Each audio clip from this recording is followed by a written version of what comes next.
तो जय हिंद जय भारत, जय हिंद जय भारत मेरे प्यारे स्टूडेंट भाई बहन। मैं उम्मीद करता हूँ कि आप सभी लोग ठीक होंगे और घर पे होंगे, मस्त और स्वस्थ होंगे। और आइए आज पार्ट नंबर 4 हम अपलोड कर देते हैं आप लोगों के लिए। फिजिक्स भौतिक विज्ञान पार्ट नंबर 4, चुंबकीय क्षेत्र या चुंबकीय बल रेखाएं पढ़ाए थे पिछले टॉपिक में। और आप लोगों से विनम्र निवेदन है, रिक्वेस्ट है कि आप लोग पढ़ाई पे विशेष फोकस करें, ठीक ना।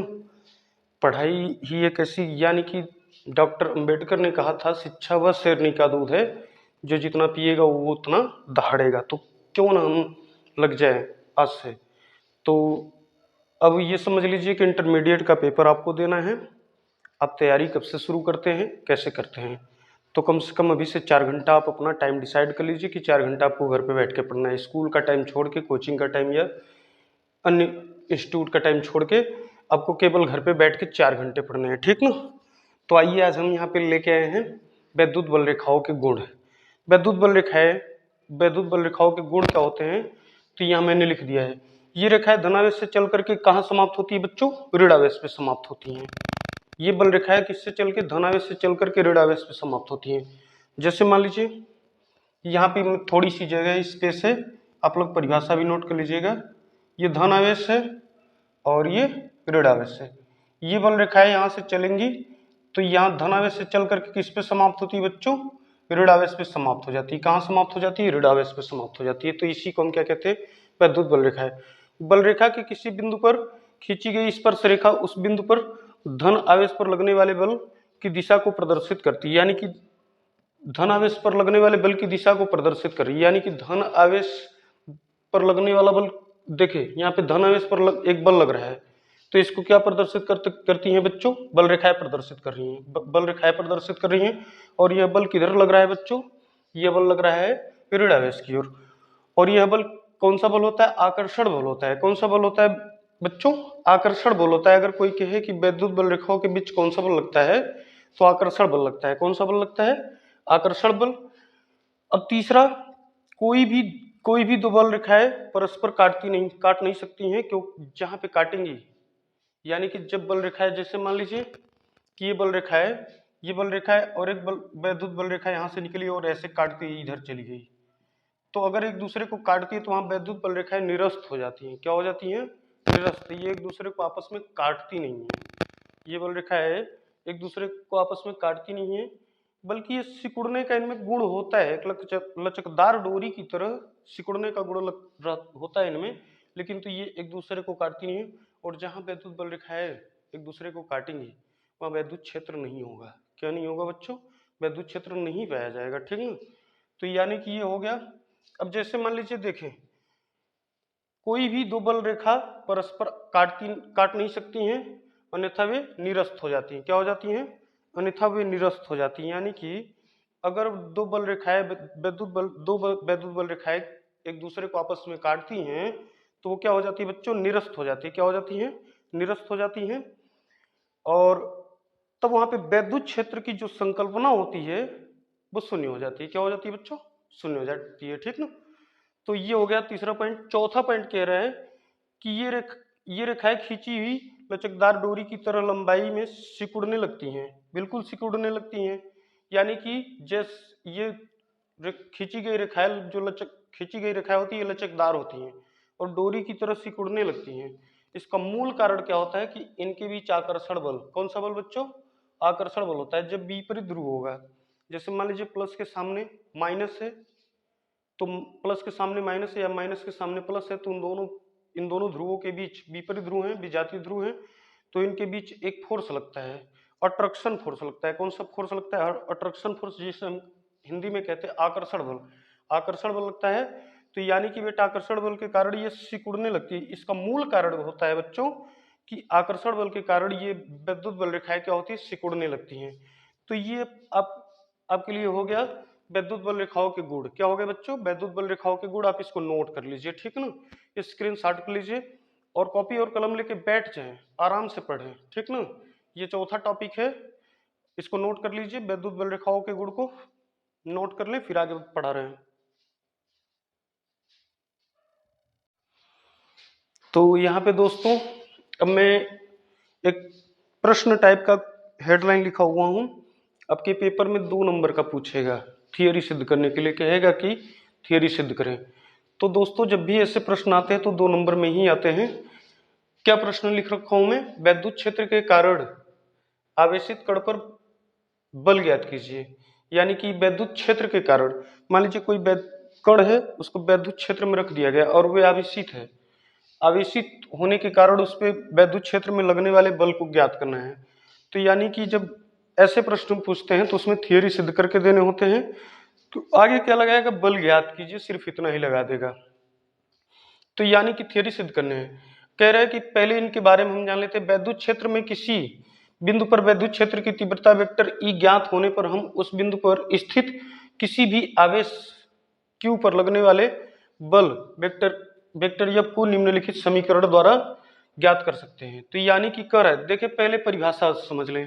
वैद्युत क्षेत्र में किसी बिंदु पर, वैद्युत क्षेत्र में किसी बिंदु पर, मान लीजिए वैद्युत क्षेत्र में कोई ऐसा बिंदु रख दिया गया, वैद्युत क्षेत्र की तीव्रता वेक्टर ई ज्ञात होने पर, यानी कि वैद्युत क्षेत्र की तीव्रता अगर ज्ञात हो जाए कि किस दिशा में वैद्युत क्षेत्र की तीव्रता है, बिंदु से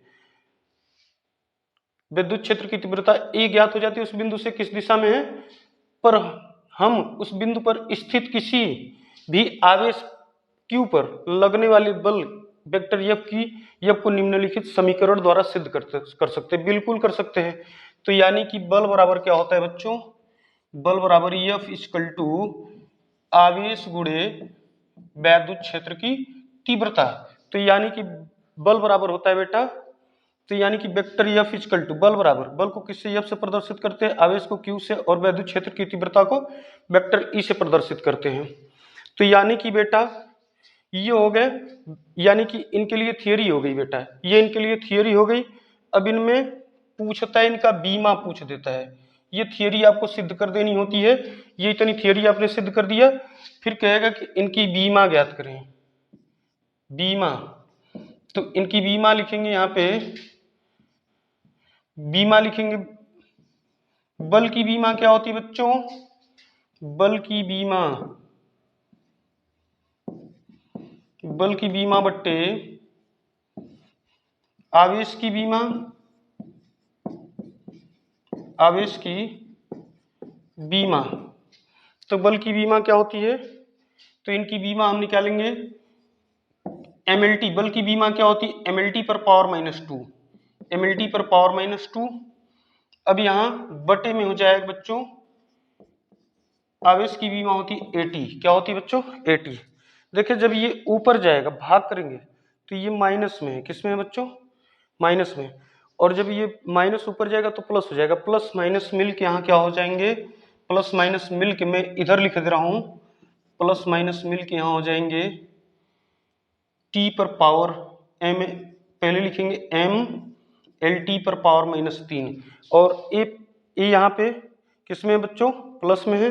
तो जब ऊपर जाएगा तो ये माइनस में हो जाएगा, तो यहाँ हो जाएगा ए पर पावर -1। तो ये हो गए इनकी बीमा। किसकी बीमा हो गई बेटा? लगने वाले बल की बीमा हो गई। तो यानी कि लगने वाले बल की बीमा क्या आ गई बच्चों? तो ये इतना सिद्ध करना होता है, एम एल टी पर पावर -3 और ए पर पावर -1। तो ये हो गए इनके बीमा। यानी कि किसी भी वैद्युत क्षेत्र के कारण आवेशित कण पर लगने वाले बल की बीमा अगर पूछता है तो बल की बीमा, यानी कि किसी भी प्रश्न आपके बहुविकल्पी में भी रख सकता है। किसी वैद्युत क्षेत्र के कारण आवेशित कण पर लगने वाले बल की बीमा क्या होगी? तो लगने वाले बल की बीमा होती एम एल टी पर पावर -3, ए पर पावर -1। ये हो गई इनकी बीमा। और इनके लिए सूत्र क्या हो गया बच्चों? बल बराबर आवेश गुणे, यानी कि बल बराबर आवेश गुणे वैद्युत क्षेत्र की तीव्रता। तो बल को किससे? वेक्टर एफ से प्रदर्शित करते हैं, आवेश को किससे? क्यू से, और वैद्युत क्षेत्र की तीव्रता को किससे प्रदर्शित करते हैं बच्चों? वेक्टर ई से प्रदर्शित करते हैं। और बीमा इनकी पूछता है, बीमा इनकी अगर पूछता है तो बीमा लिखेंगे यहाँ पे कोष्टक में कर दीजिएगा, बल की बीमा बट्टे आवेश की बीमा।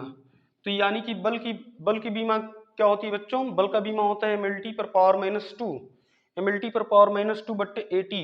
तो यानी कि बल की बीमा एमएलटी पे पावर -2 और आवेश की बीमा होती है एटी होती है। तो यहाँ जब ए का भाग किया जाएगा ऊपर तो ए पर पावर -1 आ जाएगा, यानी कि 1 इनवर्स। ए क्योंकि यहाँ पे प्लस में है तो ऊपर जाएगा माइनस में, यानी कि T टी यहाँ पे प्लस में है तो ये ऊपर जाएगा तो माइनस, यानी कि ये प्लस में तो यहाँ ऊपर जाएगा तो माइनस, यहाँ ए पर पावर माइनस 3 और सॉरी टी पर पावर माइनस 3 ए पर पावर माइनस 1, तो ये हो गया बल की बीमा, ठीक ना, लगने वाले बल की बीमा हो गई और इनके लिए सूत्र हो गया, नोट कर लीजिए इसको, तब आगे अगला स्टेप बताएं। तो अगला प्रश्न इसमें क्या होगा, तो इसको देख लिया जाए। यहाँ पे अगला प्रश्न मैंने लिख दिया है, हेडलाइन लिखा है, ये प्रश्न के रूप में ये भी पूछ सकता है कि किसी बिंदु आवेश के कारण वैद्युत क्षेत्र की तीव्रता, इससे पहले तो हमने बल ज्ञात किया है, तो अब क्या कहेगा कि वैद्युत क्षेत्र की तीव्रता वेक्टर ई ज्ञात करना है। मान लीजिए परिभाषा के अनुसार हम चित्र बना लेंगे, परिभाषा के अनुसार माना कि प्लस क्यू कूलाम आवेश किसी ऐसे माध्यम में बिंदु ओ पर स्थित है, यानी कि जिसके बीच क्या भरा हो बच्चों, परावैद्युतांक भरा हो, यानी कि जिसका परावैद्युतांक k है, यानी कि जिसका परावैद्युतांक क्या है बच्चों, k है, यानी कि इस बिंदु के बीच और इस बिंदु के बीच, यानी कि परीक्षण बिंदु और प्लस क्यू के बीच, या आप मान सकते ओ और पी के बीच क्या भरा हुआ है, परावैद्युतांक भरा हुआ है। परावैद्युतांक को किससे प्रदर्शित करते, k से। फिर आगे क्या कह रहा है, आवेश प्लस क्यू द्वारा उत्पन्न वैद्युत क्षेत्र में बिंदु ओ से आर मीटर, यानी कि प्लस क्यू किस पे रखा गया, ओ पर रखा गया, ओ से आर मीटर दूरी पर, यहां देख ले स्मॉल आर मीटर दूरी पर एक परीक्षण बिंदु है, यानी कि एक बिंदु है जिसपे हमको परीक्षण करना है, किसके कारण, इस पे लगने वाला बल क्या है, एफ है, तो यानी लगने वाले बल के कारण वैद्युत क्षेत्र की तीव्रता ज्ञात करनी है, इस पे क्या ज्ञात करनी है बच्चों, वैद्युत क्षेत्र की तीव्रता ज्ञात करनी है। तो अब यहाँ कह रहा है कि जिस पर वैद्युत क्षेत्र की तीव्रता ज्ञात करनी है, यानी किसी बिंदु पर, यानी कि लगने वाले बल के कारण वैद्युत क्षेत्र की तीव्रता ज्ञात करनी है, तो वहां से आप लाइन छोड़ के लिखेंगे, माना कि बिंदु P पर एक धन परीक्षण आवेश प्लस क्यू स्थित है, यानी कि देखिए बिंदु P पर एक प्लस क्यू धन परीक्षण आवेश स्थित है, कूलाम के नियम के अनुसार धन परीक्षण आवेश पर प्लस Q0 पर लगने वाला बल, यानी कि प्लस Q0 पर हमको लगने वाले बल की परिकल्पना करनी है। तो ये हो गया चित्र देख लीजिए, यानी कि कह रहे इस प्लस Q आवेश के कारण, यानी कि बिंदु O से ये एक r मीटर दूरी पर एक परीक्षण बिंदु P रखा गया है, जिस पर आवेश क्या है, प्लस Q0 है, इस पर लगने वाले यानी बल के कारण वैद्युत क्षेत्र की तीव्रता वेक्टर E हमको ज्ञात करना है। वेक्टर F तो यहाँ कार्य कर रहा है लगने वाले बल के कारण, वैद्युत क्षेत्र की तीव्रता ज्ञात करनी है, और वैद्युत क्षेत्र की तीव्रता इसी बिंदु पर ज्ञात की जाएगी, तो इसको किससे प्रदर्शित करेंगे बेटा, वेक्टर ई से प्रदर्शित करेंगे। किससे प्रदर्शित करते हैं, वेक्टर ई से प्रदर्शित करते हैं। तो यानी कि यहाँ पे लगने वाले वैद्युत क्षेत्र की तीव्रता से पहले हम बल ज्ञात कर लेते हैं, बल ज्ञात करेंगे तो यानी कि लिखेंगे F इक्वल टू, लगने वाला बल क्या हो जाएगा, F equal to 1/4 pi Coulomb के नियम के अनुसार, तो मैंने यहाँ लिखा है कूलाम के नियम के अनुसार लगने वाला, यानी कि पहले कूलाम के नियम के अनुसार लगने वाला बल ज्ञात करेंगे, तो F equal to 1/4 pi nought epsilon, और इनके बीच भरा क्या गया है बेटा, परावैद्युत पदार्थ भरा गया है, तो परावैद्युत पदार्थ को किससे प्रदर्शित करते हैं, K से।